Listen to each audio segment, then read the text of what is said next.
Olá, pessoal, bom dia.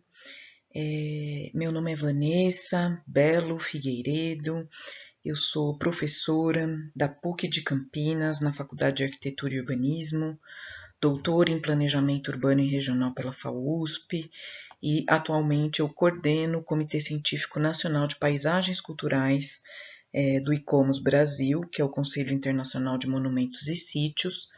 É um órgão que existe desde 1964 em Veneza, né? A famosa Carta de Veneza, né, do patrimônio cultural que vocês conhecem, ela foi elaborada por este conselho, né, uma organização da sociedade civil presente em 150 países.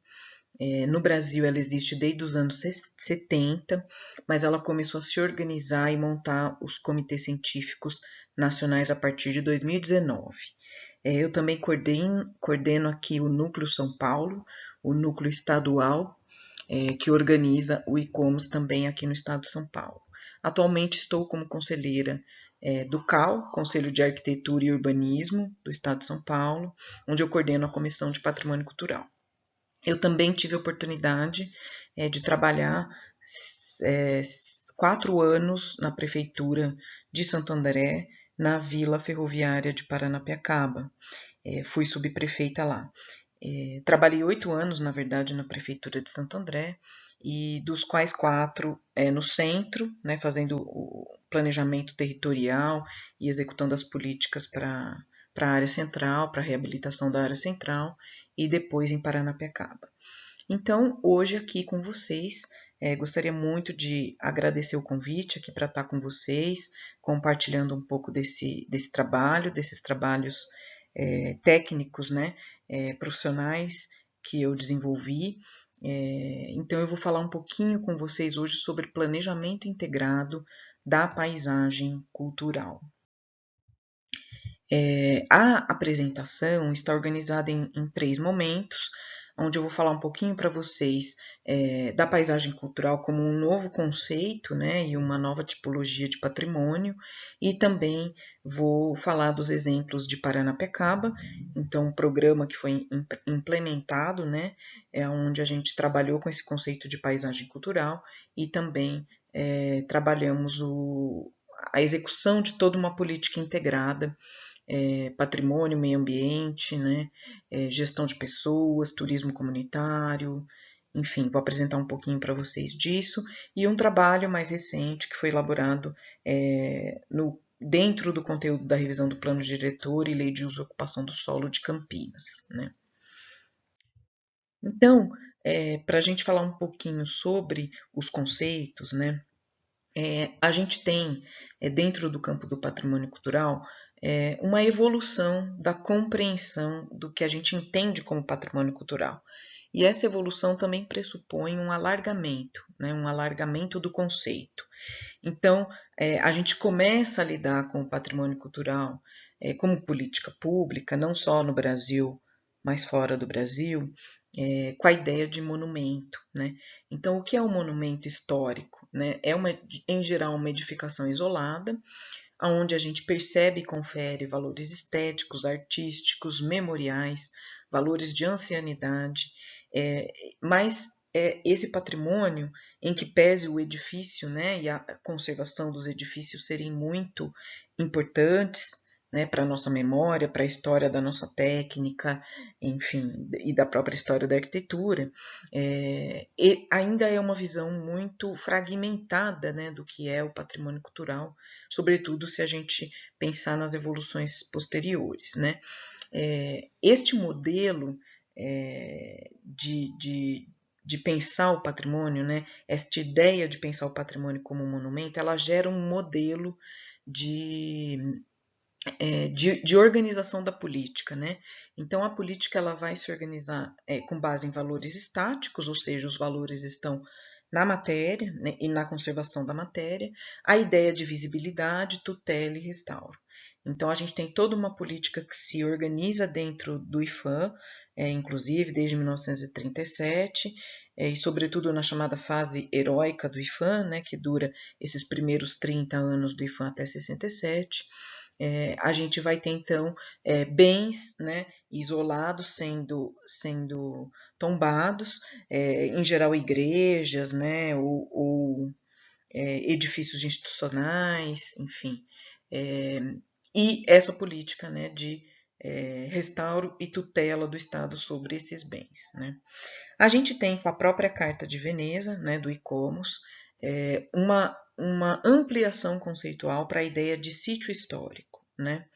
Em que pese, por exemplo, a gente ter Ouro Preto, desde os anos 30, sendo entendido como um conjunto, mas ainda não tendo uma política estruturada para conjuntos urbanos no IFAM, a gente vai ter, então,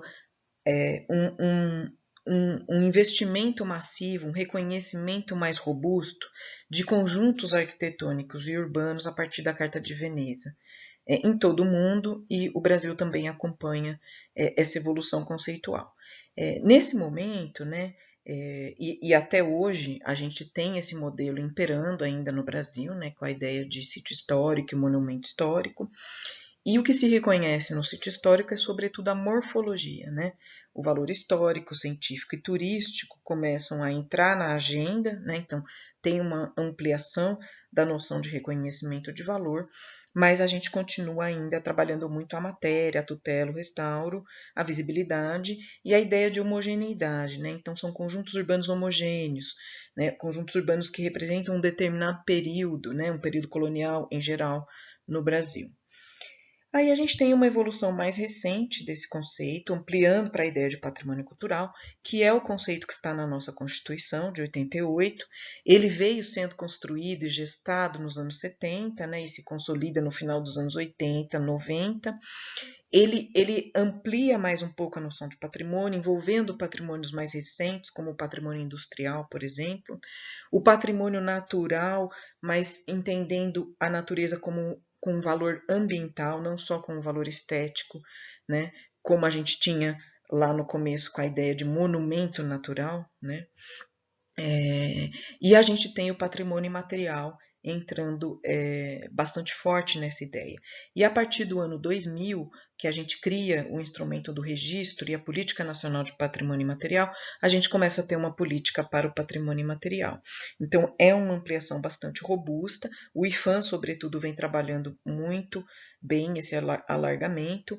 Os estados e municípios ainda pouco, né, mas a cada vez a gente percebe mais que o patrimônio imaterial e os patrimônios industriais vêm entrando na agenda. Mas esse modelo, né, essa ideia de patrimônio, esse modelo de gestão ainda se estrutura de maneira dicotômica, né? Então é o patrimônio imaterial de um lado, o patrimônio material do outro, a natureza do outro, né?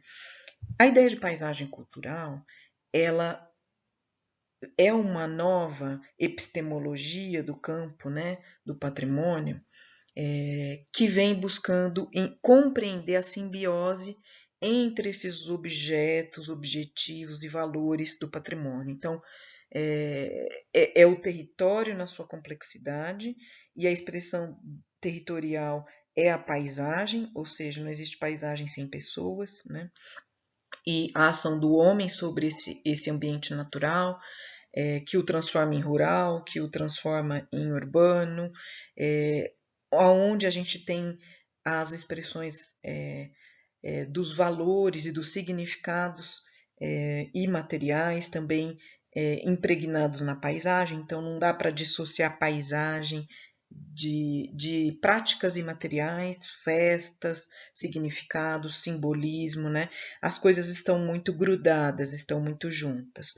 E a noção de paisagem cultural, ela foi, na verdade, ela foi transformada, né? A noção, a palavra paisagem cultural, ela vem lá do Carl Sauer, que é um geógrafo da geografia humana, que em 1925 cunha esse termo, né, para tentar descolar um pouco da ideia de paisagem como natureza, que era muito arraigada na geografia e, de maneira geral, na filosofia, né, em vários campos do conhecimento. Então, a paisagem cultural com a ideia de que o homem transforma e o homem também percebe culturalmente essa paisagem, por isso tem esse termo. E a Unesco, né, o Comitê do Patrimônio Mundial, adota esse conceito em 1992 e cria uma categoria do patrimônio paisagem cultural, que hoje tem quase 200 bens mundiais reconhecidos, e está fazendo o ano que vem, 2022, 30 anos. No Brasil, a gente ainda está muito patinando, né, muito no preâmbulo, nos ensaios sobre paisagem cultural, embora a gente tenha criado, né, o IFAM tenha criado um instrumento para o reconhecimento das paisagens culturais em 2009, que é a chancela da paisagem cultural. Então, a paisagem cultural coloca vários outros valores em evidência, como, por exemplo, o valor de uso, e ela pressupõe, então, um planejamento territorial integral e integrado e uma gestão compartilhada de vários setores. Por isso que a paisagem cultural é muito difícil, porque os órgãos de patrimônio e as estruturas de gestão não estão organizadas ainda para fazer gestões integradas. Então, eu vou mostrar para vocês aqui, né, a experiência de Paranapiacaba, onde a gente conseguiu, através da subprefeitura, fazer a gestão integrada deste patrimônio, deste bem. E ela só foi possível porque a gente tinha uma estrutura de gestão descentralizada por meio de uma subprefeitura e também uma gestão onde todas as caixinhas, né, digamos assim, dos setores das políticas públicas estavam juntas. Porque se a gente tem a Secretaria de Planejamento, a Secretaria de Turismo, a Secretaria de Cultura, de desenvolvimento social, de habitação, de meio ambiente separadas, elas vão fazer gestão separada, porque elas têm um olhar segmentado. Então, foi possível a gente trabalhar dessa forma por conta da subprefeitura. Então, a história um pouco começa com a revisão do plano diretor em 2004 e com a estruturação da subprefeitura em 2001 e a compra da vila de Paranapiacaba do governo federal pelo municipal em 2002, né? Então, juntam-se essas questões. Então, a gente faz a revisão do plano diretor com base no Estatuto da Cidade e cria uma zona especial de interesse do patrimônio em Paranapiacaba. Em 2005 e 2006, a gente faz todo um trabalho, né, de participativo, né, de organização desta empreitada de pensar o patrimônio, mas também dentro da ideia de paisagem. Então, a gente enfrentou ali 3 desafios que a gente julga que foram conquistas, né? A participação qualificada, então não é só apenas participação, mas como os atores sociais estão preparados para, de fato, opinar e decidir sobre as questões, então teve toda uma preparação para que essa participação fosse qualificada, o arranjo institucional para que a gente pudesse ter essa gestão integrada, então um arranjo institucional vertical, envolvendo uma concatenação entre as 3 esferas de governo, IFAM, CONDEFAT, município, órgãos de preservação, também ambiental e de gestão ambiental em níveis federal, estadual e municipal, e também a articulação horizontal dessas políticas com todas a interdisciplinaridade acontecendo dentro da própria prefeitura.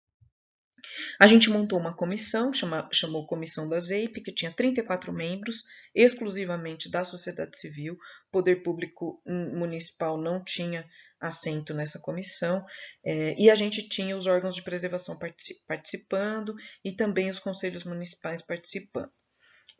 A gente teve essa organização em etapas, então, desde a escuta, os elementos preliminares, uma primeira minuta debatida, foram 19 versões dessa minuta debatidas com a comunidade e também com esses 34 membros dessa comissão, o debate ampliado que envolveu aí a apresentação e debate nos 5 conselhos que deliberavam, todos deliberativos sobre a matéria, e, por fim, o debate e aprovação no Legislativo Municipal.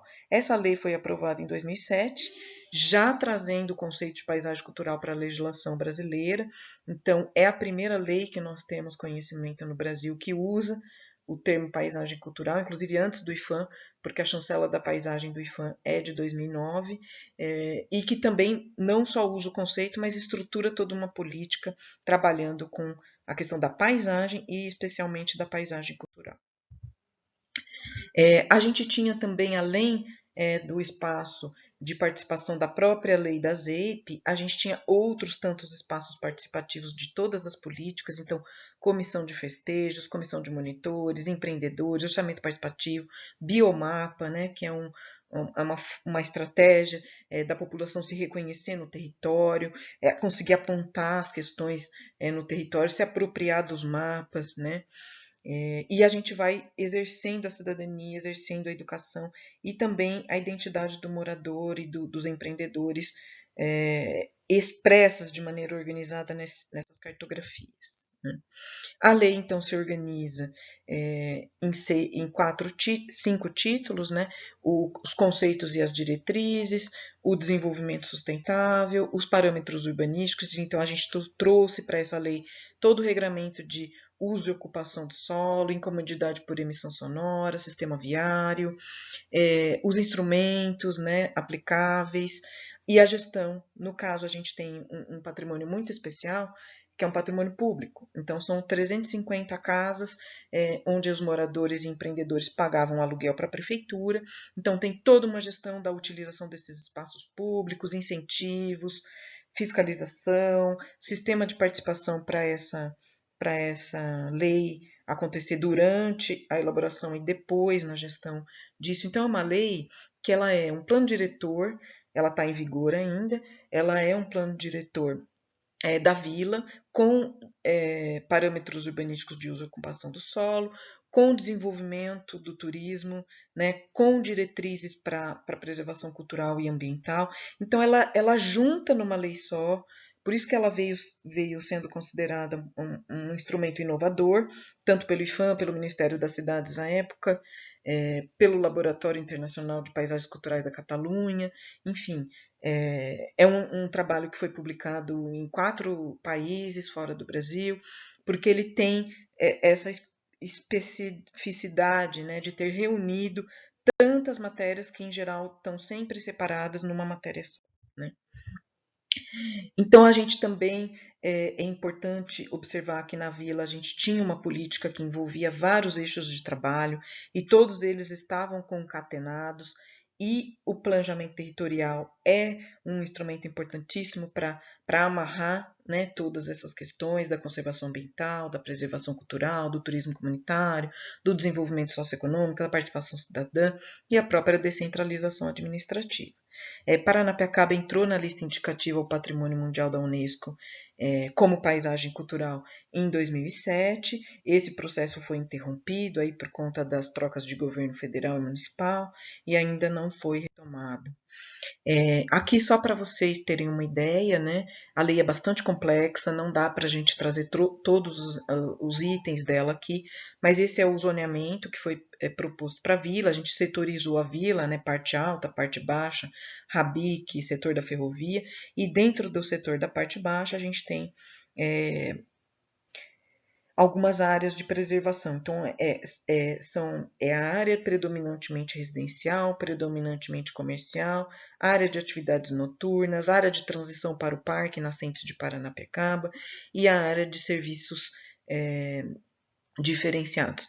Foi levado em consideração para o planejamento dessa paisagem as tipologias edilícias, o que elas oferecem de uso compatível mais importante, aonde o turista mais está na vila. Por exemplo, todos os prédios de visitação mais importantes do turismo estão nessa área de preservação predominantemente comercial e de atividades noturnas. Então, na área residencial, a gente percebe, por exemplo, os moradores brincando na rua, né, crianças. A gente tem também pousadas, né, nessa área predominantemente residencial, porque é uma área de baixa incomodidade de emissão sonora, e a pousada é um uso que requer esse tipo de controle, né? E as atividades que têm mais agito, restaurantes, né, os próprios espaços de visitação pública, expositivos do museu, e das atividades noturnas que vão ter mais impacto sonoro, elas estão organizadas, então, nessas outras zonas, né? E uma coisa importante, assim, de destacar aqui, é que nós criamos um estoque, né, de controle de quantidade de imóveis a serem permitidos como uso não residencial. Por exemplo, ela é predominantemente residencial porque ela pode ter até 20% dos seus imóveis destinados ao uso não residencial. E no caso da predominantemente comercial, ela tem até 60%, ou seja, mais para usos de comércio e serviço, mantendo, né, os moradores também morando nesta área. Então a gente criou um estoque, né, que 50% dos imóveis da vila precisam ser residenciais, no mínimo, né? E isso está valendo, está em vigor até hoje. Então o nosso receio era que a vila mudasse de gestão e que os novos gestores do poder público simplesmente abrissem a vila quase que 100% para usos comerciais, né? E perderia-se então a característica da vila como espaço de moradia que a gente acha importante manter. Embora a vila tenha uma tendência, né, até pelo uso do turismo, que ela tenha bastante comércio e serviços. Então é um resguardo legal que a gente conseguiu garantir na lei. Né? A gente fez uma hierarquia viária, levando em consideração a própria dinâmica da vila, né? E para atender o comércio e tudo mais. Então tem vias de pedestre, vias de acesso restrito, vias onde a gente pode circular caminhões com um pouquinho mais. Claro que caminhões grandes não é possível na vila, pelo impacto disso no patrimônio, mas caminhõezinhos pequenos podem circular em algumas áreas, algumas vias da vila. Outra questão importante que vale destacar é uma diretriz que controla um pouco, que organiza o conjunto edificado da paisagem cultural. Então, a gente tem, basicamente, a vila foi feita, né, com o banheiro fora. Naquele momento, era a tecnologia, né, no final do século XIX, a tecnologia que se tinha, uma viela sanitária. Então, a vila é muito marcada por cheios e vazios que definem, né, o banheiro fora e a casa.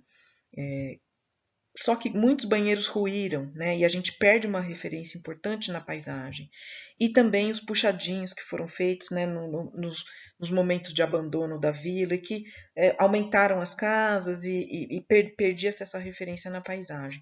Então, uma ampliação que tira essa referência não está sendo permitida, a reconstrução dos banheiros, então, sendo permitida, e a gente permite, então, uma ampliação tanto da unidade do banheiro, que pode abrigar uma lavanderia, quanto um prolongamento da casa para abrigar outros usos importantes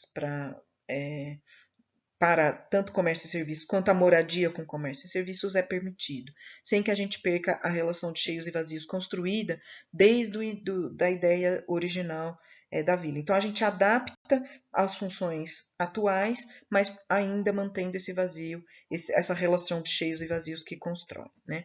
Então, toda a definição de taxas de permeabilidade, gabaritos máximos, né? A gente promoveu a assistência técnica gratuita para o patrimônio e para a habitação social na vila, então orientando os moradores sobre os puxadinhos, né, como eles criam problemas com a ventilação e iluminação das casas e com a própria conservação do patrimônio em madeira, que é muito sensível. Então a gente foi, ao longo, né, da gestão, a gente conseguiu tirar 50 puxadinhos irregulares e organizando o layout das casas, porque muitas vezes os moradores tinham um cômodo inteiro fechado em casa, porque ele ficava úmido, não tinha como usar, e estava morando no puxadinho.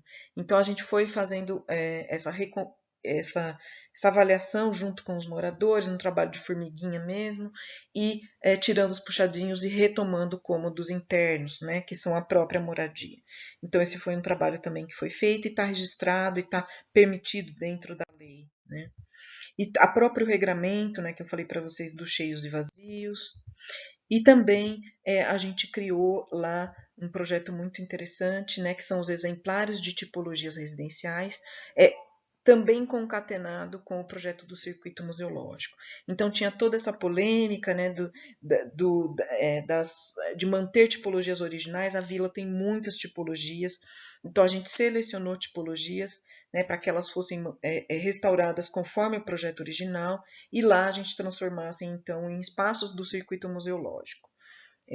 E outras que a gente tem uso de comércio e serviços podem receber ampliações para atender esses usos. Então é só organizar que a gente consegue fazer as coisas e atender a todas as demandas, né? A demanda da preservação pela expressão da conservação de algumas tipologias originais, e também a demanda do uso, né, que vai requerer uma alteração da tipologia original.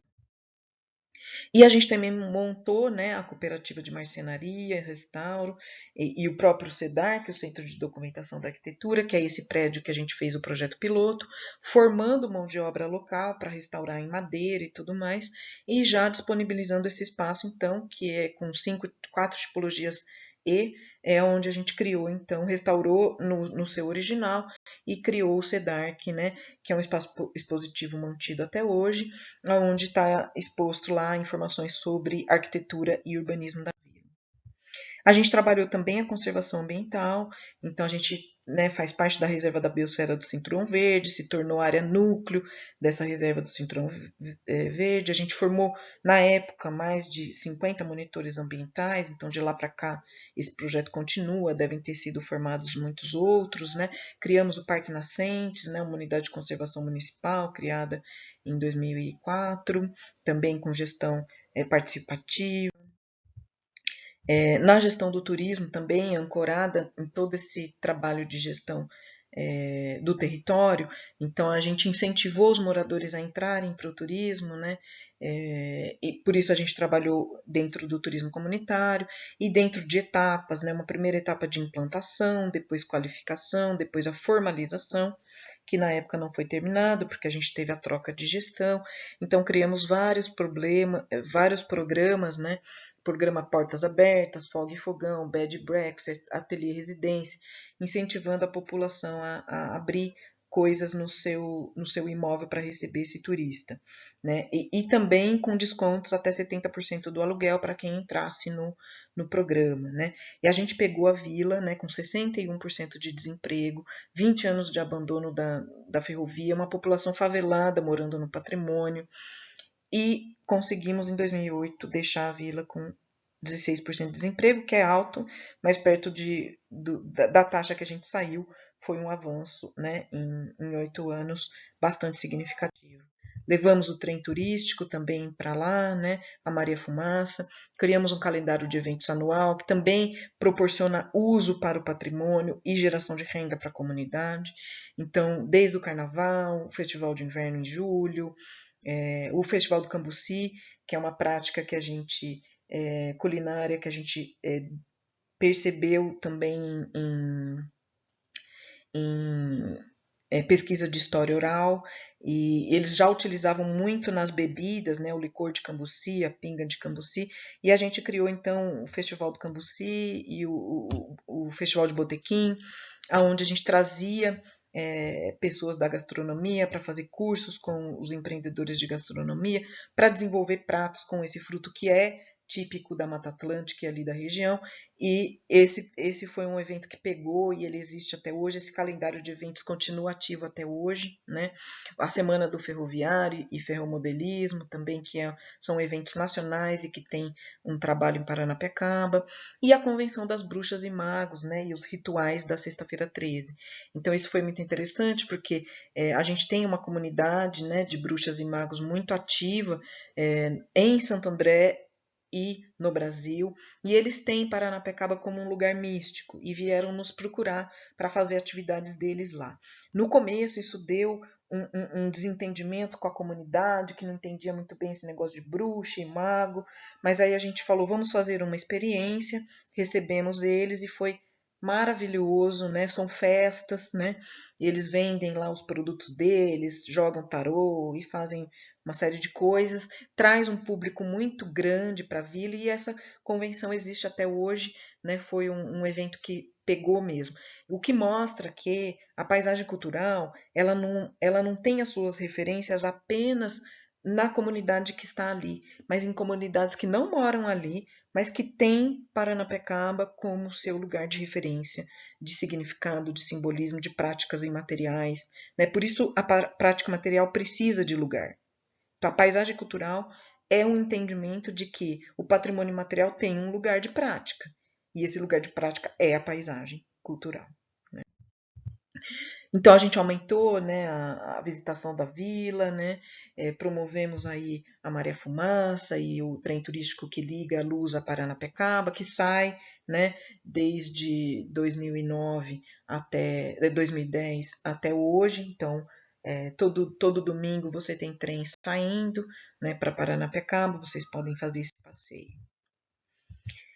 E a gente investiu bastante, mais perto do que a gente vê sendo investido em restauro por aí, né? A gente investiu bastante pouco, né? Foram 17 milhões de dólares, né? Em 8 anos, com captação também de recursos externos, enfim, né?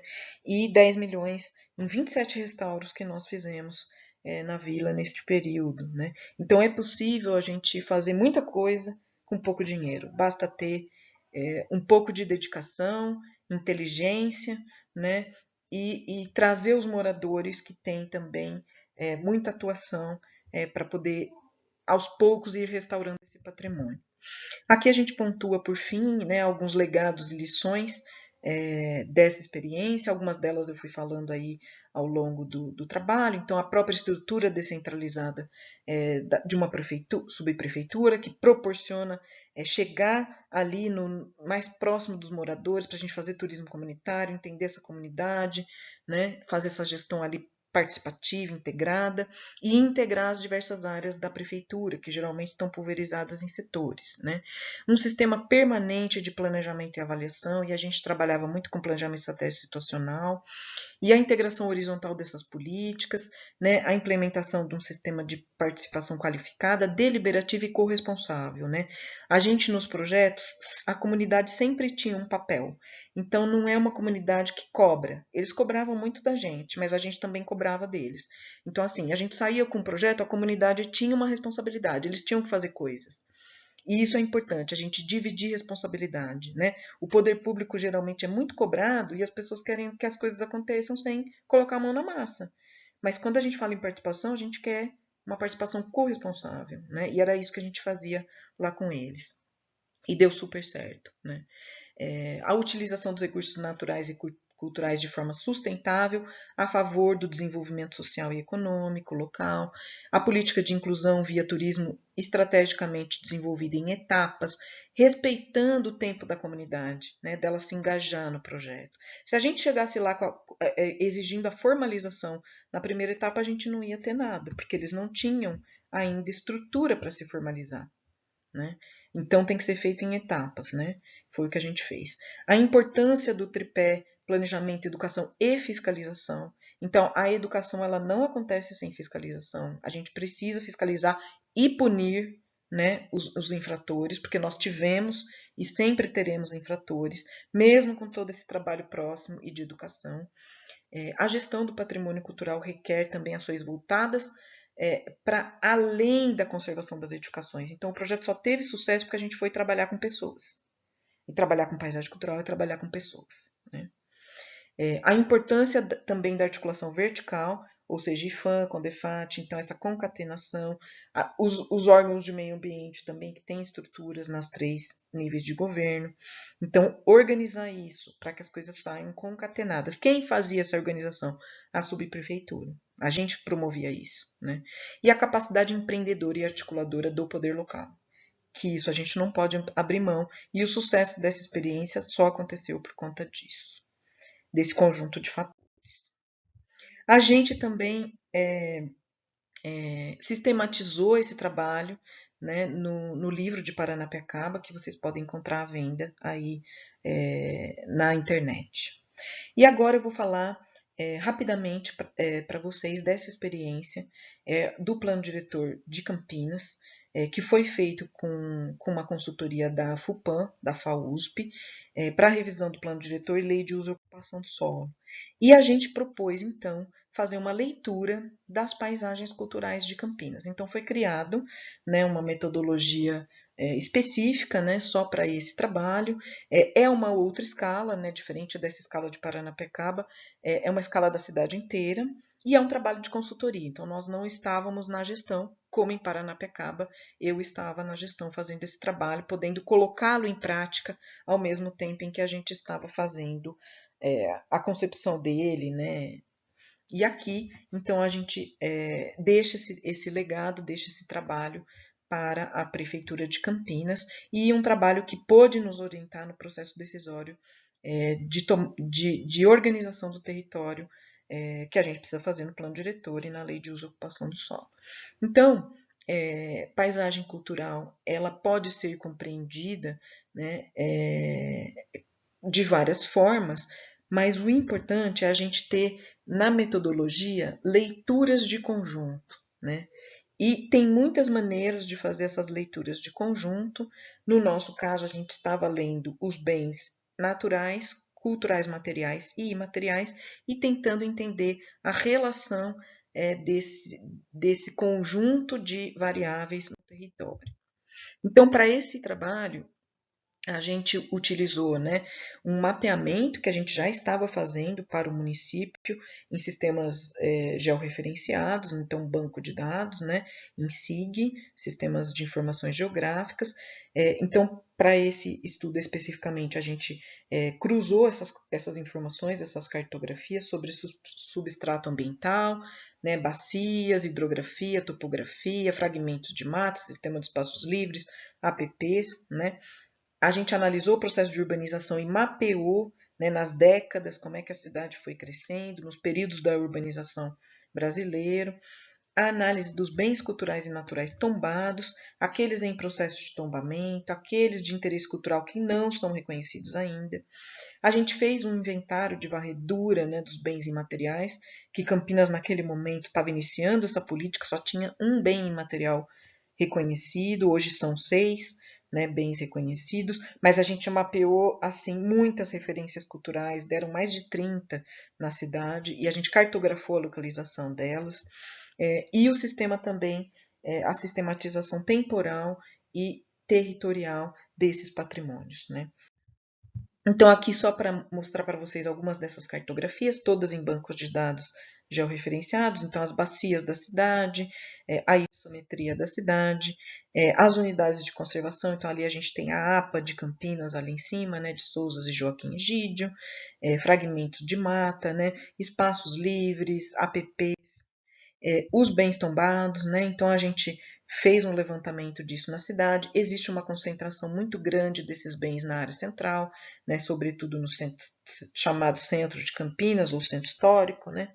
E a gente organizou uma linha do tempo, lendo isso nos períodos da urbanização, desde o período colonial, primeira industrialização, segunda industrialização, reestruturação produtiva, de que materialidade, de que período da urbanização nós estamos falando, né? Aqui é a nossa cartografia sobre esse processo de urbanização. Então, a gente mapeou década a década, né, a aprovação de loteamentos em Campinas e depois fez uma leitura, né, desde o período colonial, que a gente tinha basicamente as fazendas, né, o mundo rural e aquele vermelhinho ali que vocês estão vendo no mapa, que é o colonial mais a pré-industrialização, o azulzinho a primeira industrialização, depois um crescimento grande, né, na segunda industrialização, com esse verde no modelo rodoviarista e tudo mais, e a reestruturação produtiva a partir dos anos 80, uma cidade bem fragmentada, pulverizada, enfim. Então a gente fez a leitura desses patrimônios no território. Levantamos, né, os lugares, os saberes e fazeres, celebrações, formas de expressão.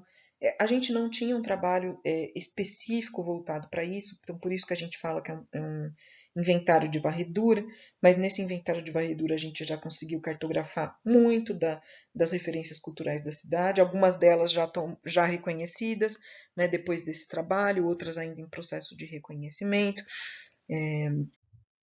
E a partir daí, então, a gente detectou 15 paisagens culturais na cidade de Campinas. Esse trabalho ele continua, eu continuo fazendo esse trabalho, então de lá para cá já temos mais uma paisagem cultural, 16, né?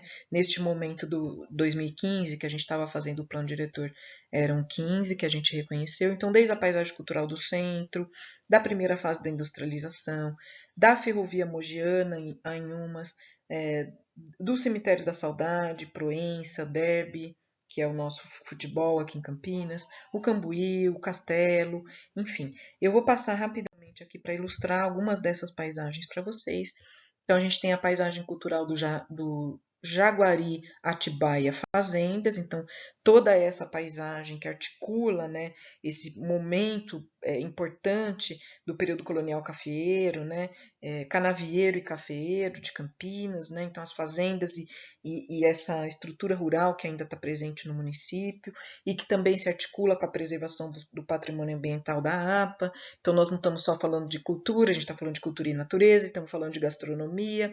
Então, toda uma gastronomia deste lugar que tem a ver com a culinária mineira, sobretudo, e essa simbiose que essa região de São Paulo, né, do norte de São Paulo com o sul de Minas, né? Então a gente tem muito dessa culinária, restaurantes ali presentes, né? Isso tem muito a ver com a ferrovia.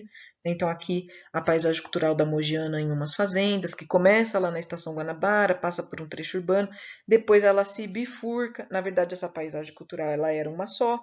A gente tem a fazenda Tozan ali do outro lado da rodovia, né, que era uma fazenda de café ligada ao escoamento da Mogiana, e na verdade o que secciona esta paisagem cultural, separa ela, é a própria rodovia. Então lá nos anos 60, 50, 60, né, a Campinas Mogi, e o Alphaville nos anos 80, né, que coloca a urbanização no meio dessa paisagem cultural, né?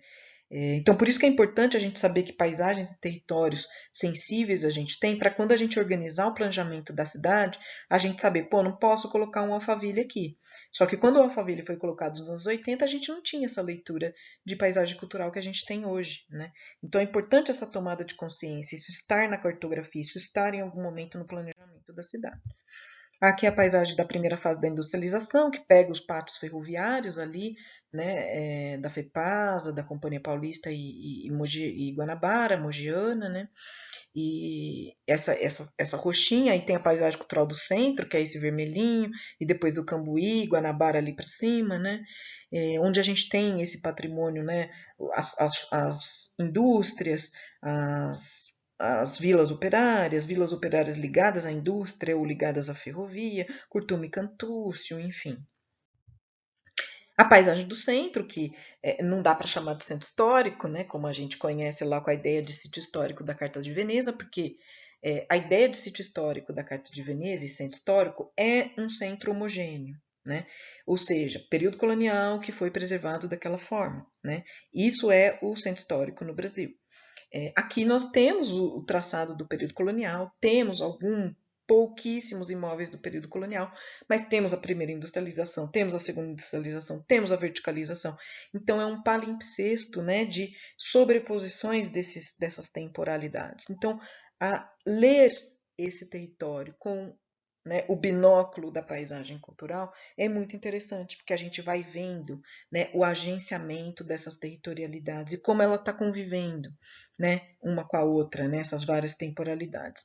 E toda a expressão cultural que a gente tem imaterial no centro de Campinas, né, das festas, do carnaval, enfim, das corridas, dos lugares de manifestação política, pública, das nossas praças e tudo mais, né.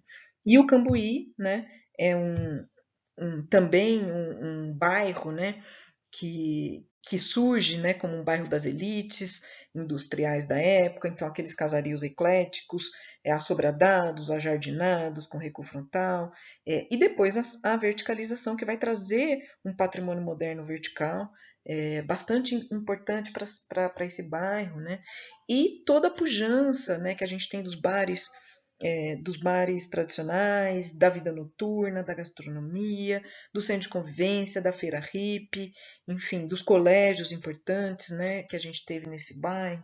Então, é um bairro que é uma paisagem cultural que conta muito da identidade campineira e da cultura campineira.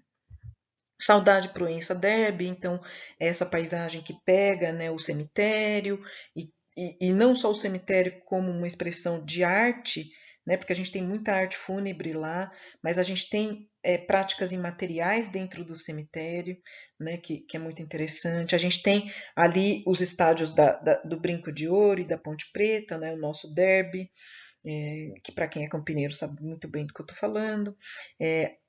a própria Ponte Preta, né, que é uma ponte em madeira que era pintada de preto, né, para proteger a madeira da fuligem da Maria Fumaça, e o bairro Ponte Preta a toponímia que fica, né, de toda essa história. A gente tem um dos exemplares, acho que o mais antigo da cidade, que é a Casa Grande Túlia, né, do período do café e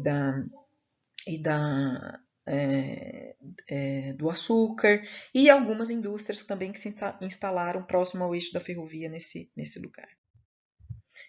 Bairros Jardim, por exemplo, como o bairro Guanabara, que foi planejado, né, com os princípios do bairro Jardim, da cidade Jardim, mas lá também nós temos um patrimônio material muito importante, gastronomia, feirinhas, a nossa liberdade, né, campineira, então a comunidade japonesa, né, que tem o seu espaço cultural nesse bairro, né? O próprio bairro Taquaral também é um bairro jardim, mas que para além disso ele é o nosso Ibirapuera, né? Para quem é de São Paulo, o nosso Ibirapuera e o nosso parque, onde a gente tem mais eventos da cidade, enfim, né? Tudo que um parque também pode trazer como significado para a cidade. Uma paisagem rural bastante importante da cidade, onde a gente tem ali perto do aeroporto de Viracopos, né, uma paisagem bastante ameaçada pela ampliação do aeroporto, inclusive, que é o Friburgo Fogueteiro, que é a paisagem alemã e suíça. Então lá nós temos desde o casario, que vem, né, na arquitetura alemã, né, com essa tradição da arquitetura alemã e suíça, mas também as festas, né? Nós temos a nossa pequena Oktoberfest, que acontece junto com essa comunidade rural, né, que está lá há mais de 100 anos nesse espaço. A paisagem de Souza de Joaquim Egídio, né?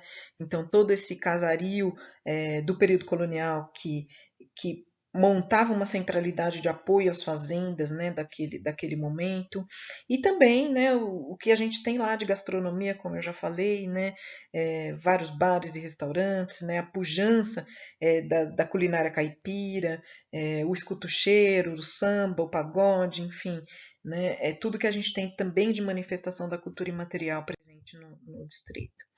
E aí, como a gente traz isso para toda essa riqueza, né, de informações sobre Campinas para o plano diretor? Então, a gente propôs, né, a inserção do instrumento do registro e da chancela da paisagem cultural. O registro foi incorporado, né, ele já era um instrumento que existia. A chancela ainda não foi incorporada na aprovação do plano que aconteceu em 2018, então esperamos que em algum momento a gente tenha um amadurecimento da gestão do patrimônio em Campinas, que ainda está muito ancorado na ideia de monumento, né, e na ideia de monumento do edifício. Campinas só tem um patrimônio urbano reconhecido como urbano, que é o traçado urbano de Sousas. O resto é tudo um monumento isolado. Então, nós estamos ainda nos anos 30, né, na gestão do patrimônio em Campinas, né? Então, temos muito que avançar, embora estejamos reconhecendo alguns patrimônios imateriais, né, dicotomicamente. Mas esta detecção, né, das paisagens culturais de Campinas foi muito importante quando a gente fez o zoneamento da cidade. A gente já sabia quais eram os lugares sensíveis. Então a gente, por exemplo, não propôs a verticalização, não permitiu a verticalização em determinados bairros sensíveis à questão da verticalização por conta da identidade cultural e da expressão cultural. Enfim, fomos tomando decisão a partir disso e tendo justificativa, inclusive para com o debate com o mercado imobiliário, para que a gente não verticalizasse determinadas áreas. Outras paisagens já são verticais, como por exemplo o centro e o Cambuí, mas a maioria das outras paisagens elas não têm a verticalização como uma questão. E hoje, uma questão que a gente vê muito em debate quando a gente vai debater plano diretor e lei de desocupação é a verticalização. Né? Inclusive, nós teríamos, né, bairros em Campinas que têm estrutura para verticalizar, mas do ponto de vista cultural, a população não aceita, a população não quer, né? E a própria cultura do casario construído não nos indica isso como a melhor solução. Então, foi importante esse estudo, porque quando a gente montou o zoneamento que foi aprovado em 2019, ele já carregava essa questão. A gente transformou essas paisagens, né, em ZEPACs, Zonas Especiais de Preservação Cultural. Obviamente, a gente não tinha a pretensão de que a prefeitura incorporasse as 15 paisagens, né, dentro da lei aprovada, então eles incorporaram 5, né, dessas áreas, com um recorte um pouquinho menor e em algum lugar um pouco diferente do que a gente propôs, mas já é um avanço, né, em termos da gente caminhar, né, com passos mais lentos para algo que no futuro pode ser mais interessante e maior, né. E a gente propôs também instrumentos, né, agregados, associados a essas paisagens. Então, por exemplo, a gente estava exigindo estudo de impacto de vizinhança, né, na cidade para empreendimentos acima de 2.500 metros quadrados. E dentro de ZEPAC, 2.500 e na cidade 5.000 metros quadrados. Então, na ZEPAC, a gente tem uma exigência maior em relação ao impacto, né, de empreendimentos nessas áreas. E aqui a sobreposição do zoneamento ordinário que nós propusemos, então zonas residenciais, zonas mistas, zonas de comércio, né? Comércio coeficiente 2, comércio coeficiente 4, e a sobreposição das EPACs dentro dessas áreas.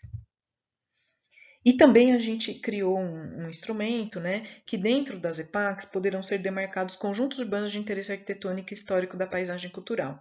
Não necessariamente tombados, mas aqueles renques de casinhas, que geralmente quando se demolem, né, para fazer prédios, todo mundo chora, esses renques de casinhas de um determinado período da primeira industrialização pudessem estar reconhecidos e usar, por exemplo, transferência de potencial construtivo para compensação imobiliária desses proprietários e também para o restauro e investimento na preservação desses conjuntos, né? Não necessariamente tombados, né?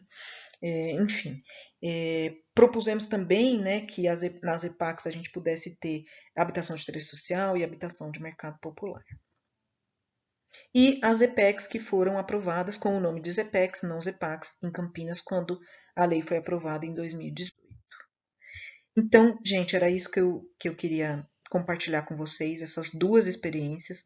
Desculpe ter me alongado um pouquinho além do prazo, mas eu acho que vale a pena compartilhar com vocês essas duas experiências em escalas, objetivos e estratégias diferentes.